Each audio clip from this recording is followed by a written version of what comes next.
Estamos de volta e ontem teve Enem, Luiz Henrique. Esse ano as provas acontecem em 2 finais de semana, viu? Exatamente, essa mudança, né? A gente acompanhou o primeiro dia de exames e a gente vai ver agora como é que foi. Vamos lá. Depois de tanto tempo de esforço, renunciando festas, viagens, pensando no futuro, até que o tão esperado dia chegou, não é, Arnaldo? Chegou a hora do Enem, né? Hora de botar em prática tudo que a gente aprendeu esse ano e ter um bom resultado no SISU, né?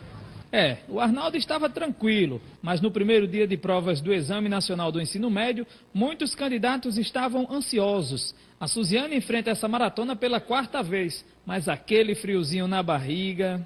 Rapaz, está grande, muito grande, meio nervosa ainda, mas esquecendo dar certo. Para fazer uma boa prova nesse primeiro dia com questões de linguagens e ciências humanas, além da redação, teve gente que pouco tempo antes da abertura dos portões ainda deu aquela velha conferida, vai que cai na prova, né? Mas para não ficar de fora, teve candidato que levou a marmita e almoçou ali mesmo, na fila. Tem que comer algo que dá sustância. Porque eu não gosto de comer bagana e eu trouxe meu almoço para comer, chegar cedo e não me atrasar. Aí eu fiz em casa. E você se preparou durante todo esse ano para esse momento? Eu estudei o ano todo em casa, fiz cursinho online, estudei assim. Eu tô confiante porque eu tô nervosa, assim, eu tô ansiosa para pegar a prova e fazer. Para enfrentar essa batalha, vale tudo. Você traz logo água de coco. Tem que ser, rico em nutrientes, dica do professor de biologia, tem que seguir. Então, desse jeito, será que essa água aí vai dar sorte? Eu espero que dê, né? Seja abençoado aqui. O Exame Nacional do Ensino Médio foi criado em 1998 para avaliar o desempenho dos estudantes no final do ensino médio.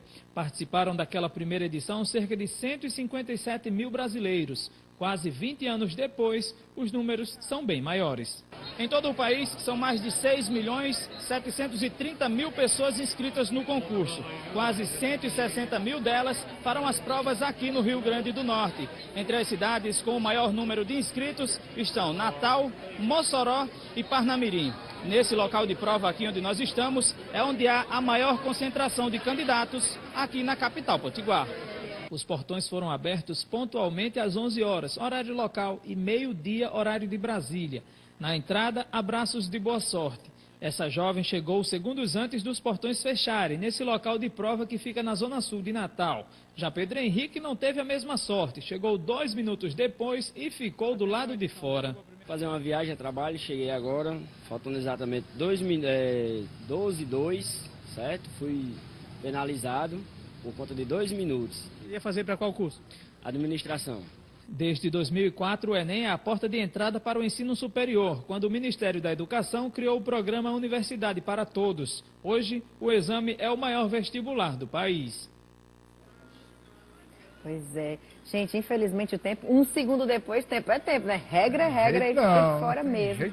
Só próximo ano agora, viu, amigo? Agora é o seguinte, quem está aqui com a gente para conversar sobre esse Enem é o professor Carlos André, do curso Overdose. Ô, professor, como é que a sua avaliação dessa primeira fase? As pessoas ficam nervosas por causa da redação, o tema da redação. Como é que faz a sua avaliação geral desse primeiro dia?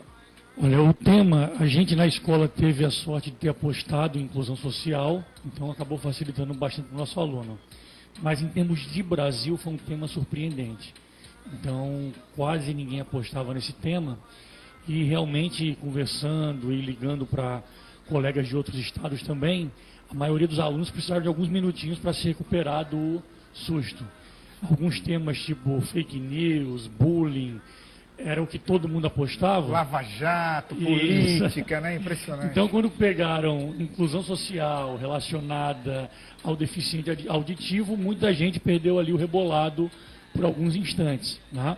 A maioria, eu até lancei uma pesquisa na internet para o Brasil, para a galera responder, e a maioria disse que depois desses primeiros instantes acabou se recuperando. A prova ela tem uns textos iniciais, que a gente chama de textos motivadores, que orientam o aluno a escrever. Os textos motivadores eram muito bons, então após a leitura o aluno ele tinha um norte interessante para fazer a redação. Professor, pegando esse gancho dos textos, eu estava conversando com a minha irmã, que foi fiscal ontem, e ela é professora universitária, e ela me dizia, impressionada como muitos alunos não leem aquilo que está ali na prova. A gente tem essa geração de que está tudo muito rápido e tal.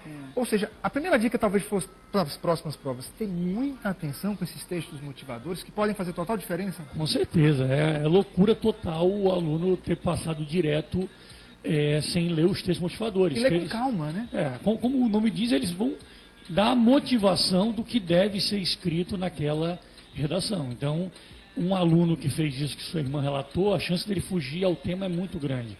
Um dos problemas dessa redação de ontem, que a gente acredita que deve acontecer Brasil afora, é o aluno começar a misturar todo tipo de deficiência. A redação era sobre deficiência auditiva. Então, ele deveria focar e não fugir ao tema, que pode, inclusive, zerar a redação dele. Isso é um ponto importantíssimo. Mas pode ir e voltar para o assunto ou não? Pode.